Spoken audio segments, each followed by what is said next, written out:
This is your story.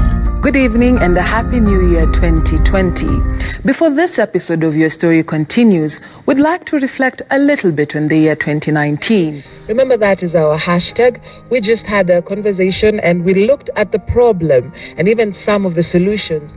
And for this particular panel, we will still continue looking at the solutions. Right, and you have used very interesting terms. You've used cyberspace.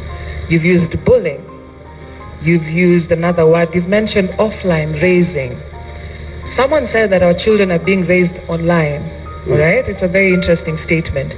But let's talk a little bit about that language that you use. And this is where I bring in Mr. William Baraza. When I came, that was on the 11th of March. That's when I left Ohio for New York. Mm-hmm.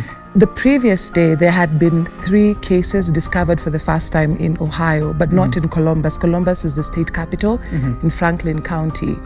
And when I got to New York, it wasn't as bad then as it is now. The Kenyan national government's strategy for testing for the novel coronavirus disease has been largely dependent on contact tracing, testing those first in quarantine, then their contacts and the contacts of their contacts. The ideal would be mass testing. With this kind of platform and infrastructure, it is possible to test at least 35,000 samples every day. 3.5 billion shillings is no small amount. If you were to count shilling by shilling by shilling, it would wear you out by the 100th. This is the amount owed to farmers who delivered their maize to the NCPB January 2018. Yeah, in the morning we had the PS for Public Works, Mr. Gordon Kihalangwa. We had the National Construction Authority. We had the Kenya Defence Forces. And there were so many people who were here and there wasn't a clear chain of command. Senior Private Shadrack Yego was last seen here in his Endebe's home in Trans Nzoia County on 20th December 2015 before leaving for Somalia.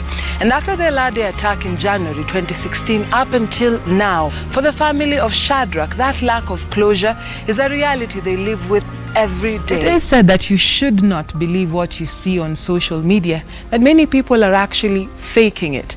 How true is that, and why? And who exactly is responsible for that? When it comes to birth rate, Homa Bay ranks high among the top 10 counties in Kenya, with a birth rate of 48 for every 1,000 people. However, not all women are able to have children of their own.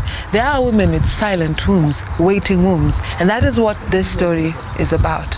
The submissive, kneeling Ugandan woman as she serves may just be an urban myth. According to the KDHS survey of 2014, by the age of 15, 3 out of every 100 girls are childbearing.